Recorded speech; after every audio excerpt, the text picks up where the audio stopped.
Professor, a Estratégia Nacional de Segurança Pública e Justiça, que é uma articulação entre o Ministério Público Federal e o Ministério da Justiça, descobriu que, ou melhor, mediu o número de inquéritos de homicídios dolosos que permanecem inconclusos. Então, eles tomaram a data como data inicial, como última data, 31 de dezembro de 2007, e perguntaram para os estados quantos inquéritos inconclusos vocês têm até hoje. Então, os números são muito notáveis. O número do Rio de Janeiro é 47 mil inquéritos inconclusos, de 2007 para cá, e São Paulo tem 1.423, que são números muito diferentes. Qual é a situação no Brasil e o que isso tem a ver com o número de homicídios no Brasil? Tem uma relação direta. O fato de o homicídio não ser investigado alimenta uma cadeia extremamente negativa para a sociedade, porque, basicamente, o crime fica impune e isso incentiva, muitas vezes, uma resposta da vítima, ou de familiares da vítima, de pessoas ligadas à vítima, no sentido de procurar se vingar do crime, esse tipo de ciclo vicioso muito comum nos casos de homicídio. Há um contingente de homicídios aí que pode ser atribuído ao crime organizado, que também mostra que fica um espaço de atividades. Eu acho que se a gente olha para o estado de São Paulo e vê o progresso que houve na investigação dos homicídios em São Paulo, sobretudo na virada da década de 90 para 2000. Quer dizer, São Paulo era, na altura, o estado mais violento do país. E com taxas muito acima da taxa nacional, da média nacional. E hoje, 20 anos depois, o que a gente observa é que houve um movimento de redução de quase 80% dos homicídios no estado. No seu artigo, o senhor diz que São Paulo é o terceiro estado menos violento do Brasil Passou hoje. dessa situação de mais violento na virada da década de 90 para 2000 e hoje é um dos menos violentos, o terceiro menos violento, perde para Santa Catarina e Piauí. Quer dizer, está disputando, digamos, a ponta dos estados menos violentos. Boa parte desse sucesso tem relação com o investimento que foi feito justamente na investigação dos homicídios. Quer dizer, o Departamento de Homicídios aqui em São Paulo teve uma participação decisiva nesse processo. Foi capaz de investigar, foi capaz de identificar e levar a julgamento os autores. Tá bom, eu queria voltar nisso daqui a pouquinho. Mas antes eu queria perguntar, como é que é a posição do Brasil no mundo quando se trata do número de homicídios? É uma posição estranha. O Brasil é um país rico, com um desenvolvimento social muito diferente do grupo que tem o mesmo nível de violência que o Brasil. É como se o Brasil estivesse no grupo errado. Quando a gente olha para o crime e quando a gente vê a situação econômica e social do país, a gente disputa a liderança dos mais ricos do mundo e quando olha para o grupo e medindo a violência, a gente está no grupo dos mais violentos.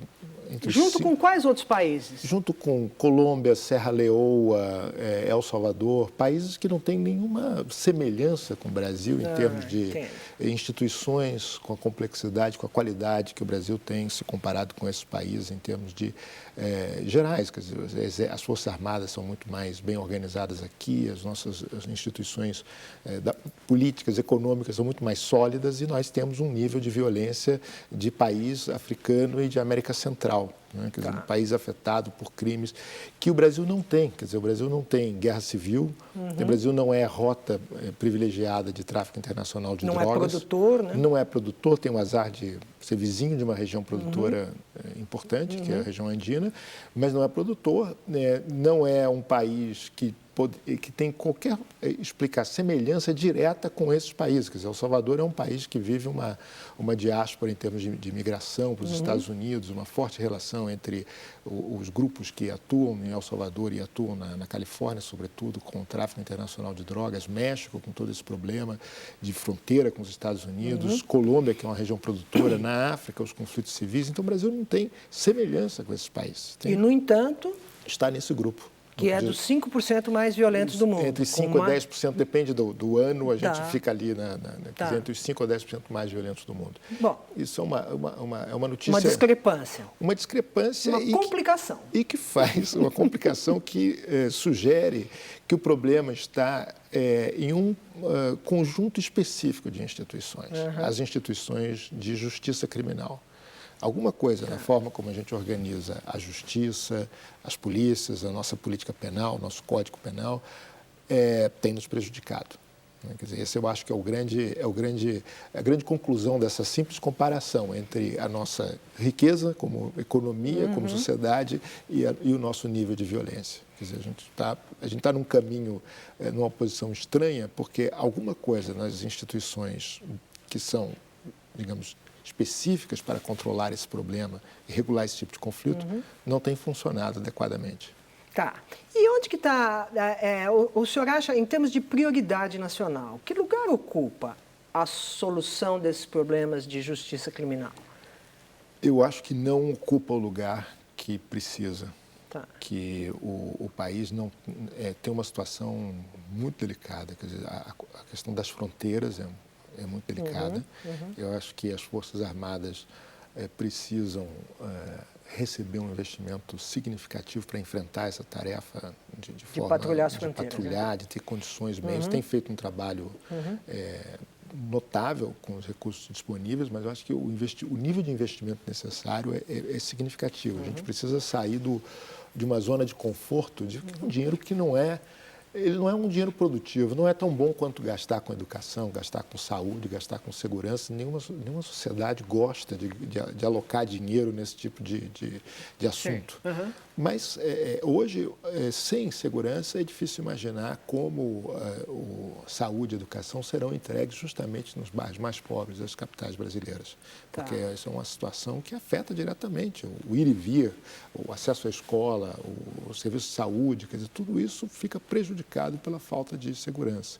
Eu acho que as UPPs no Rio de Janeiro são talvez a melhor prova de que quando o jogo da segurança é vencido, o resto funciona muito bem. Quer dizer, o resto, eu quero dizer, a vida social, a saúde, a educação. Quer dizer, o próprio aparato do Estado pode funcionar melhor. Exatamente. Pode, vamos dizer, ser tão produtivo quanto o investimento que foi feito. Exatamente. Eu acho que gera um ciclo positivo, né, virtuoso na sociedade, muito importante. Bom, agora, o que é...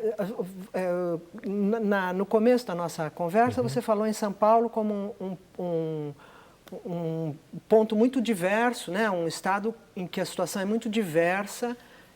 Uma situação foi revertida. Passamos de ser um estado muito violento para ser um estado entre os menos violentos do Brasil. Você também falou nas UPPs. O que essas duas coisas têm de comum, ou não sei se tem ou não tem, mas quer dizer, o que houve nas políticas públicas nesses dois pontos que permitiu um sucesso?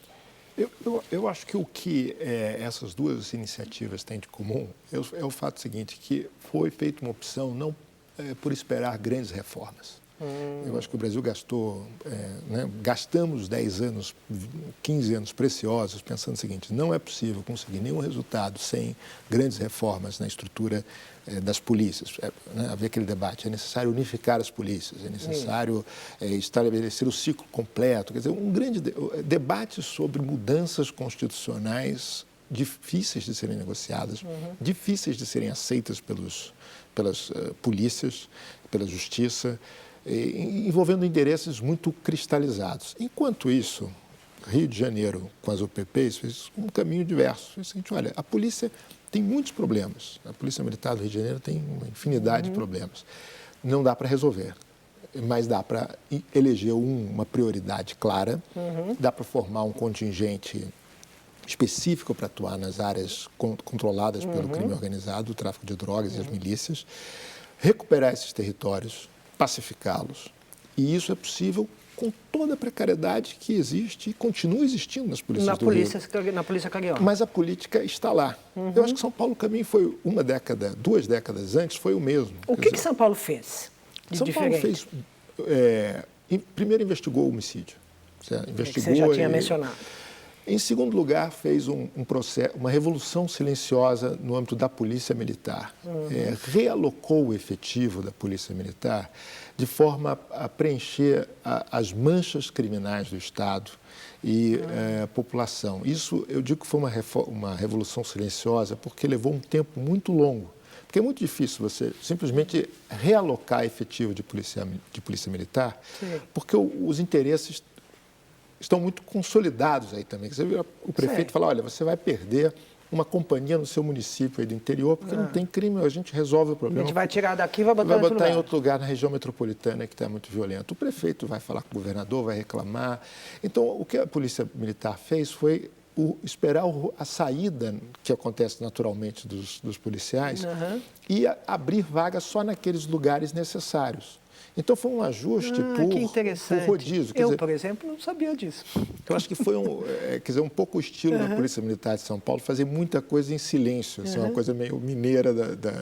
Eu acho que das instituições em São Paulo, de uma maneira geral, mas eles vão operando numa lógica de realocar o efetivo em cima da mancha de crime de população e mudando também, eu acho que foi uma coisa muito criativa por parte da Polícia Militar de São Paulo, desenvolveu uma espécie de uma template de policiamento. O comandante ele não tem um modelo único, não é só policiamento comunitário, porque tem um pouco esse debate.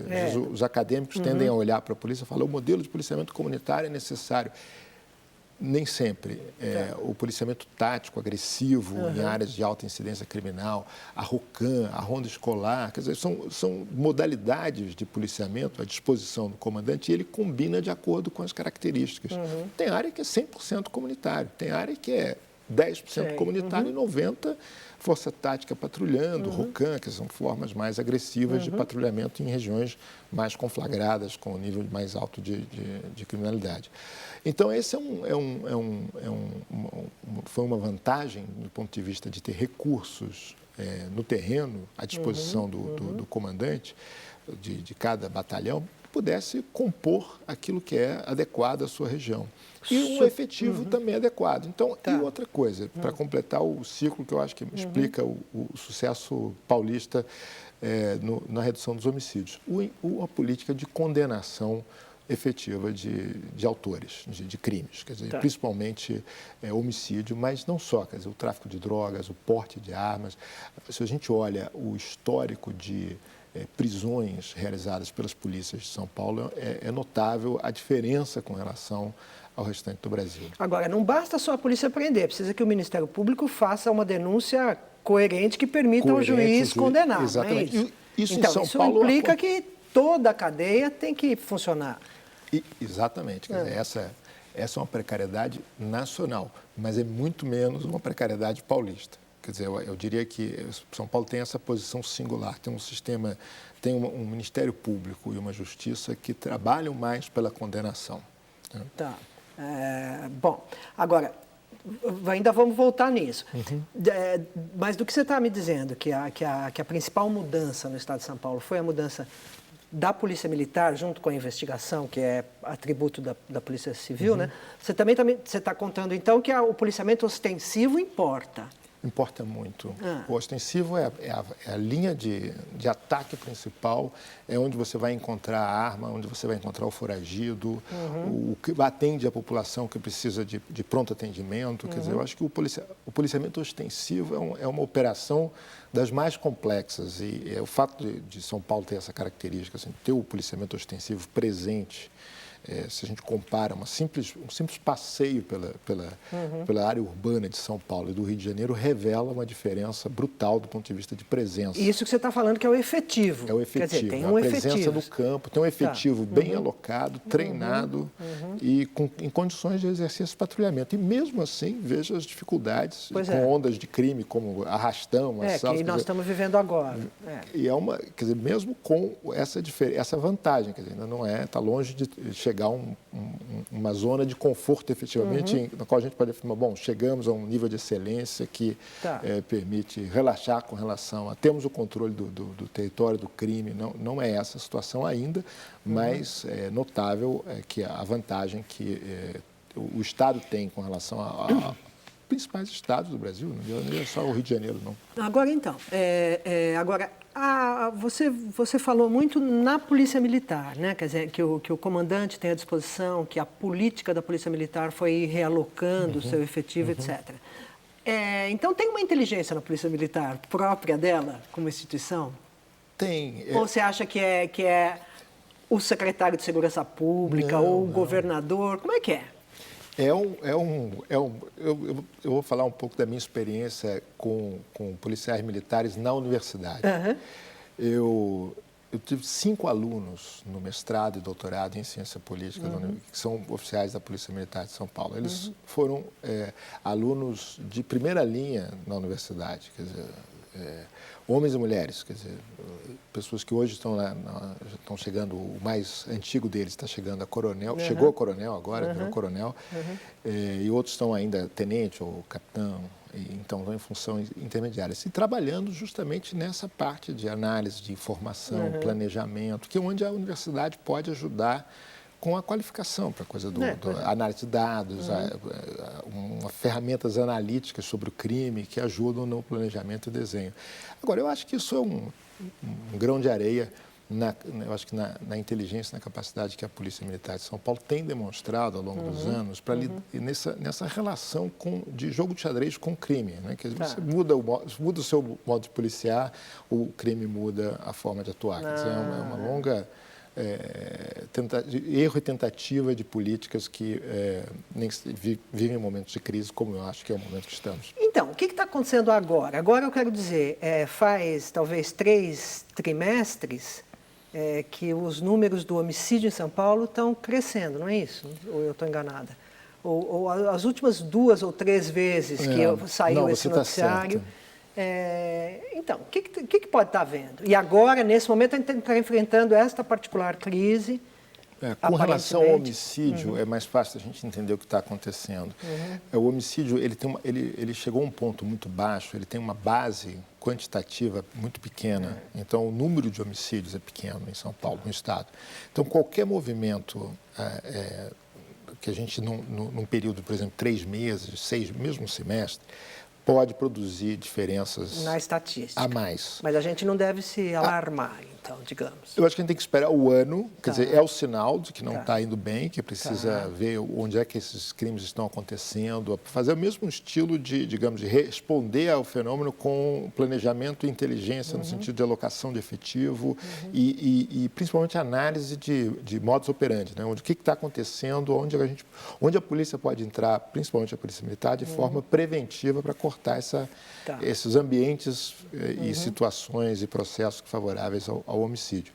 Agora, com uma base quantitativa menor, a variação fica, às vezes, pois a gente mais sensível. Chama mais atenção. Né? Um caso, uma chacina, um conjunto uma sequência ruim de casos pode produzir uma variação a mais que no ano não tende a se diluir. Tá, legal. Agora, crime organizado, que relação tem com homicídio? E antes disso, eu queria te perguntar, o que é o crime organizado? O que é crime organizado? O que vocês dizem que é, os especialistas? O crime organizado, ele é o crime, basicamente, que exige a presença de um grupo e que mantém relação de forma permanente e constante. Tá. Do ponto de vista jurídico, é às vezes até complicado provar que aquele grupo é um grupo organizado. Quer dizer, então, porque é difícil muitas vezes estabelecer a conexão passando por esse critério que eu acabei de mencionar, que é a relação interna. Que seja constante e contínua. Quer dizer, então, mas basicamente o fenômeno se multiplica no mundo. Né? Quer dizer, eu acho que não é uma coisa que acontece só no Brasil, o aumento da presença do crime organizado. O Brasil ainda tem uma posição relativamente mais tranquila do que Colômbia, do que países vizinhos que sofrem de uma incidência mais antiga e mais agressiva desse tipo de problema, mas o problema tem se multiplicado, assim, do ponto de vista de operação de tráfico de drogas, armas, o tráfico de pessoas para fins de prostituição na Europa. Quer dizer, o Brasil tem aí uma presença de um conjunto de crimes de redes criminosas de alto potencial, muito agressivas à sociedade. Porque o crime organizado ele tem essa característica, ele corrompe de forma mais direta, ele é mais violento com relação ao poder estabelecido, então o assassinato de policiais, juízes, né? Quer dizer, o caso limite é Colômbia, na década de 80, com campanhas terríveis de sequestros, assassinatos, e Itália, né? A Itália teve uma luta contra o crime organizado que vitimou uma geração de juízes. E promotores. Então, exige do Estado um nível de atenção e de cuidado muito grande para que o problema não chegue a esse nível. Quer dizer, não se permita, porque hoje não temos ainda essas campanhas de assassinatos, esses problemas digamos... Seria bom não chegar a isso, não né? chegar nem Evidente, perto disso. Quer dizer, na medida em que se perceba que já há organizações dispostas ou capazes de realizar esse tipo de ação, tentar controlar o problema. Mas como faz para controlar?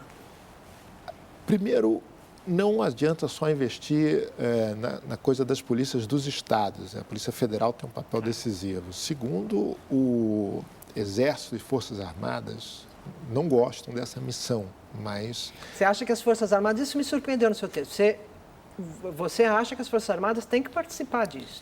Ninguém tem capacidade de atuar na fronteira, a não ser nas Forças Armadas, de forma organizada. Mas na cidade também? Porque no Rio de Janeiro tem uma participação do Exército, né? E muito boa. Quer dizer, o Exército foi fundamental na pacificação do Alemão. Né? Quer dizer, está saindo agora, né? Está saindo agora, entregou uma das áreas mais complicadas da cidade. A polícia não tinha efetivo. O Exército digamos, assimilou muita coisa da experiência internacional no Haiti, das missões de paz. Esse movimento para fora é basicamente um movimento de lidar com grupos criminosos. O que o Exército faz no Haiti é isso, é controlar esses problemas. Não deixar saquear. Não deixar saquear, entrar nas cidades, desarmar, controlar os grupos. Então, desenvolveu uma inteligência nessa área muito, muito importante. E o Rio de Janeiro foi outro laboratório. Quer dizer, eu acho que aí é notável que o Exército mudou de 94, que foi a primeira Operação Rio, para a Operação Anônima. Erros praticamente zero, quer dizer, comparado com o que aconteceu na década de 90. Então, acho que esse é um papel importante, mas, sobretudo, o papel nas fronteiras é decisivo. Quer dizer, isso é... Bom, você também chamou a atenção, desde o começo da entrevista, sobre esse assunto da justiça criminal, né? Isso é o quê? São as polícias, junto com o Ministério Público, junto com o Judiciário, é isso? Judiciário e colocamos aí o sistema penal também. Ok. A proposta de mudança do Código Penal, que vai agora tramitar no Congresso, ela é positiva, você acha? O que você acha que é mais importante na mudança que está sendo proposta?